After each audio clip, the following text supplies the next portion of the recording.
നെത്തോലി ചെറിയൊരു മീനല്ല. അപ്പം വളരെ ടേസ്റ്റി ആയിട്ടുള്ളൊരു നെത്തോലി ഫ്രൈ ആണ് ഇന്ന് ഞാൻ ചെയ്യാൻ പോകുന്നത്. അപ്പം welcome back Lisamma's food and tips.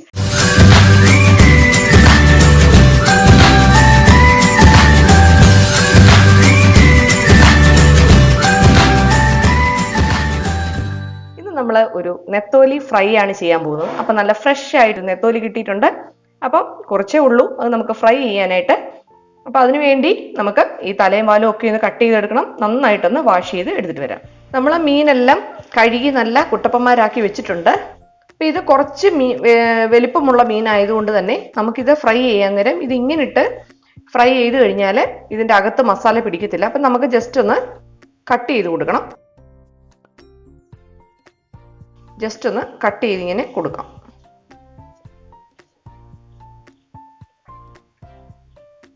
എല്ലാം നമുക്ക് ഇങ്ങനെ ഒന്ന് ചെയ്തെടുക്കാം. അപ്പം നമ്മൾ മീൻ ഇനിയും ഫ്രൈ ചെയ്യാനായിട്ടുള്ള മസാല ഇനിയും തയ്യാറാക്കണം. ഒരു 1/2 സ്പൂണ് മുളക് പൊടി, ഇതിപ്പോൾ എരിവുള്ള മുളക് പൊടിയാണ്. ഒരു 1/2 സ്പൂണ് മഞ്ഞൾപ്പൊടി. ഇതിപ്പോൾ ഞാൻ മുളക് പൊടി കാട്ടി കൂടുതൽ കുരുമുളക് പൊടിയാണ് ഇടുന്നത്. ഒരു 2 സ്പൂണ് കുരുമുളക് പൊടി. ഒന്ന് ഇച്ചിരി തരിയൊക്കെ ഉണ്ട് കേട്ടോ. ആവശ്യത്തിനുള്ള ഉപ്പ്.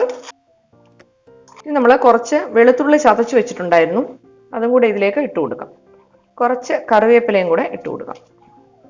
ഇനി ഇത് നമുക്ക് കുറച്ച് വെള്ളം ഒഴിച്ചിട്ട് നന്നായിട്ടൊന്ന് കുഴച്ചെടുക്കാം.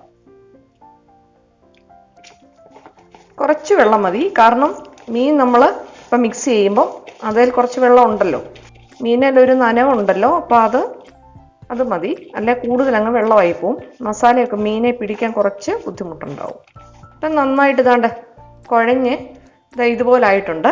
ഇനി നമുക്ക് മീൻ ഇതിലേക്ക് ഇട്ട് കൊടുക്കാം.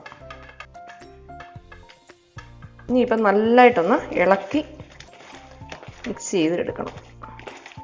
ഇപ്പം നന്നായിട്ട് മസാലയൊക്കെ ഇതേ പിടിച്ചിട്ടുണ്ട്. പക്ഷേ നമ്മൾ ഒരു 15 മിനിറ്റെങ്കിലും നമ്മളിത് ഒന്ന് അടച്ച് മാറ്റി വെക്കണം. എന്നിട്ട് മാത്രമേ നമ്മൾ ഫ്രൈ ചെയ്യാവൂ. കാരണം മീനെ നന്നായിട്ട് മീനിൻ്റെ അകത്തോട്ടൊക്കെ നന്നായിട്ട് മസാല പിടിക്കണം. അപ്പം നമുക്കിതൊന്ന് അടപ്പ് വെച്ച് അടച്ച് നമുക്കൊന്ന് മാറ്റി വെക്കാം. നമ്മുടെ മീന് ഒന്ന് സെറ്റാകാനായിട്ട് വെച്ചിട്ട് ഒരു 15 മിനിറ്റ് കഴിഞ്ഞിട്ടുണ്ട്. അപ്പം നമുക്ക് ഇനി ഒന്ന് പെട്ടെന്ന് തന്നെ ഒന്ന് ഫ്രൈ ചെയ്തെടുക്കാം. അപ്പം നമ്മൾ ഫ്രൈ ചെയ്യാൻ വേണ്ടിയിട്ട് ഒരു പാൻ വെച്ചിട്ടുണ്ട്. നന്നായിട്ട് ചൂടായതിന് ശേഷം കുറച്ച് വെളിച്ചെണ്ണ അങ്ങോട്ട് ഒഴിച്ചു കൊടുക്കാം. വെളിച്ചെണ്ണയോ സൺഫ്ലവർ ഓയിലോ ഏത് വേണേലും ഒഴിക്കാം. എണ്ണ നന്നായിട്ട് ചൂടായതിന് ശേഷം മാത്രം നമ്മൾ മീൻ ഇട്ട് കൊടുക്കണം. ഒരുപാട് അങ്ങ് ഹൈ ഫ്ലെയിമിൽ വെക്കണ്ട. ഇപ്പം നന്നായിട്ടൊന്ന് ചൂടായിട്ട് വരുന്നുണ്ട്. പിന്നെ ഇപ്പം നന്നായിട്ട് ചൂടായിട്ടുണ്ട്. ഇനി നമുക്ക് മീൻ ഇട്ട് കൊടുക്കാം. മീൻ നമ്മളൊന്ന് ഇട്ടതിന് ശേഷം കുറച്ചൊരു മീഡിയം ഫ്ലെയിമിലോട്ടൊന്ന് ഇട്ട് കൊടുക്കണം. ഇനിയിപ്പം നമുക്കൊന്ന് തിരിച്ചിട്ട് കൊടുക്കാം. അപ്പം ഇത് നന്നായിട്ടൊന്ന് മൂത്ത് വന്നിട്ടുണ്ട്. അപ്പം നമുക്കിത് എടുത്തു മാറ്റാം. ഞാൻ കുറച്ച് നന്നായിട്ടൊന്ന് മൊരിച്ചെടുത്തിട്ടുണ്ട്. ഇവിടെ എല്ലാവർക്കും മൊരിച്ച് വേണം. അപ്പം മുള്ളും കൂടെ ഒന്ന് കുറച്ച് ഹാർഡായി കിട്ടും. അല്ലെ കുട്ടികൾക്കൊക്കെ കൊടുക്കുമ്പം മുള്ളൊക്കെ തൊണ്ടയ്ക്ക് പോകാനുള്ള സാധ്യതയൊക്കെ ഉണ്ട്. അപ്പോൾ കുറച്ച് നമ്മൾ മൂപ്പിച്ചെടുക്കുവാണെങ്കിൽ മുള്ളും കൂടെ നന്നായിട്ടൊന്ന് മൂത്ത് കിട്ടും.